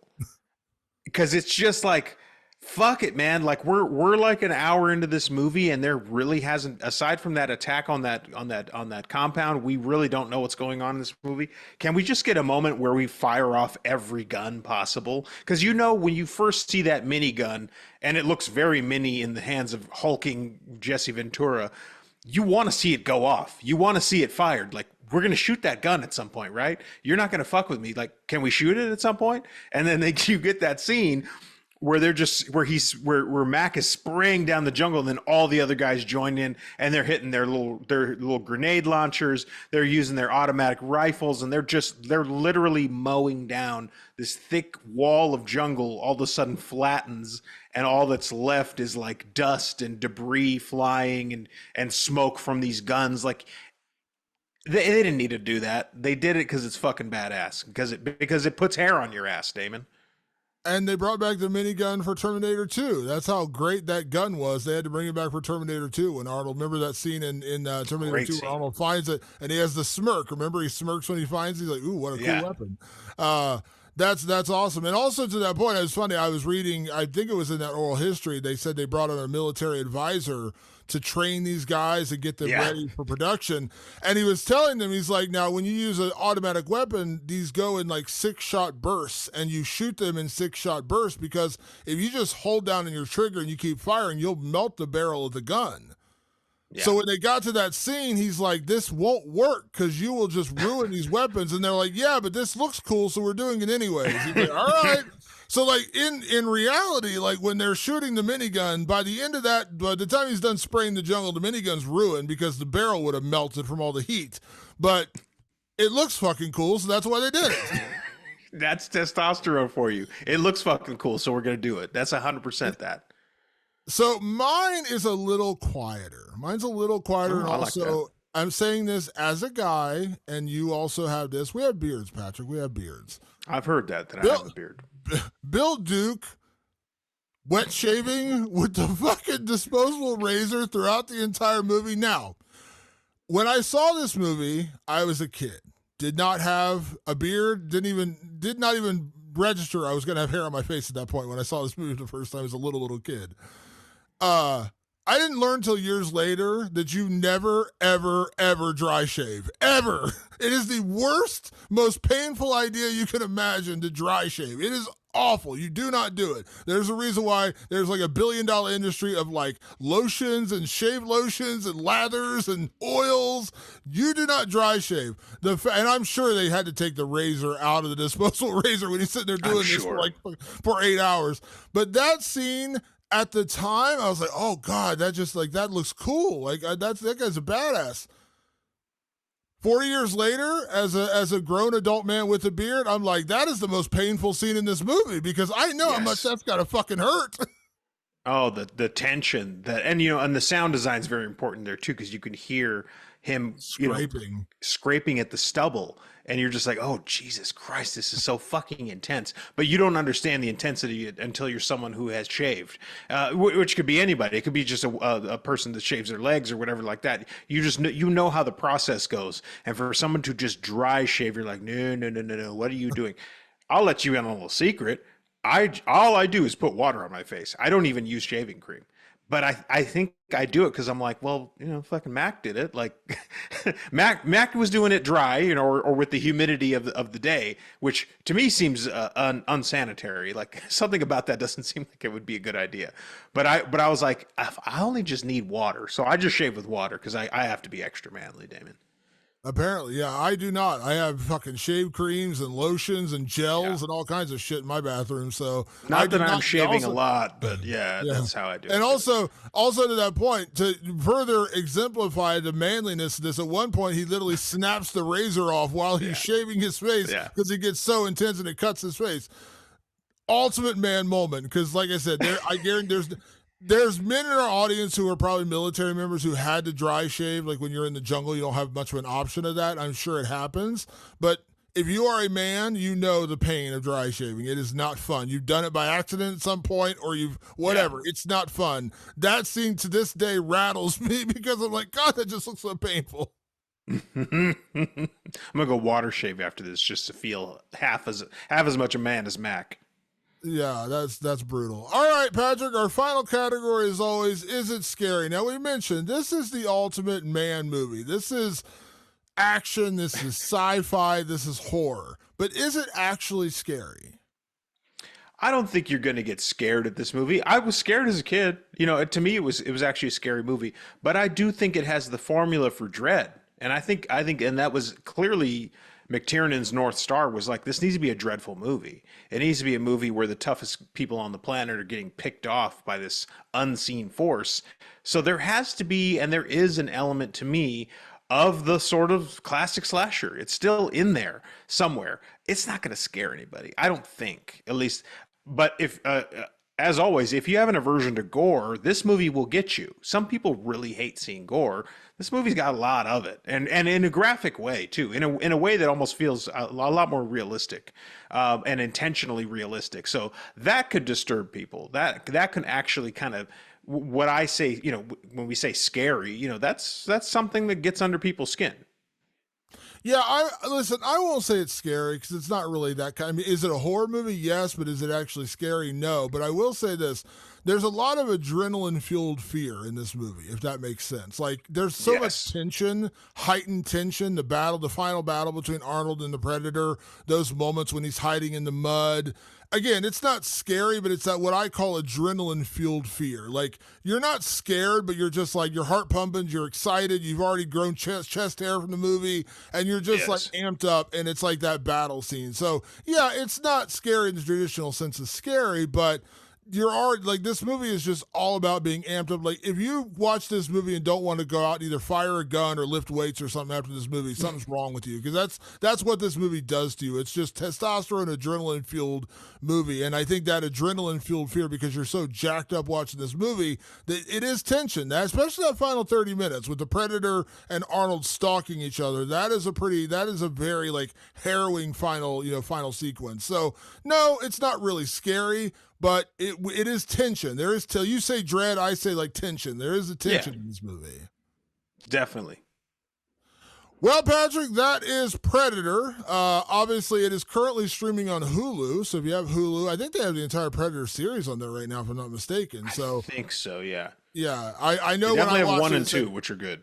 Yeah, I saw at the end of Predator, said Predator 2 starts next. I was like, oh shit, do I have time to watch both right now? Because I was like, ooh, Predator 2. But that is Predator, is available right now on streaming on Hulu. As always, we want to say a big thank you to everyone that tunes into the show. Make sure to check us out on all your favorite podcast platforms, Apple Podcasts, Spotify, and over on our YouTube channel. Even if you don't watch us on YouTube, please subscribe. It really does make a difference for our numbers and for our algorithm and search results and all that kind of stuff. So if you just like us and subscribe to us over there, we'd really appreciate it. And obviously, you can also find everything over on our website, rewindofTheLivingDead.com. We post all the episodes over there, video and audio. You got questions, comments, movies you'd like us to review. We actually just got someone who reached out to us recently on Facebook. I know we get a lot of messages on Instagram. You can find us, just search Rewind of the Living Dead on Twitter/X, Facebook, and or Instagram. And we love to hear from you guys. As Patrick said, if you remember seeing an advertisement for Alien in 1987, hit us up. We'd love to hear that story. To this day, one of my favorite exchanges we ever had with a fan was when we did Silence of the Lambs, and an actual FBI agent reached out to us and said, yeah, this is actually accurate. They actually used some of this in the FBI. I was like, damn, that's awesome. So love hearing from you guys. Send us emails as well, rotlivingdead@gmail.com. That's rotlivingdead@gmail.com. Or as I said, hit us up on any of our social media channels. We always do our best to get back to you, so please do that as well. And if you ever want to reach out to us personally, you can, feel free. Find us on social media. I am at Damon Martin, and you are? At Director Patrick. And a big thank you, as always, for everyone tuning into the show. We'll be back for another edition of Rewind of the Living Dead next week. Thanks for tuning in. I ain't got time to bleed. Peace.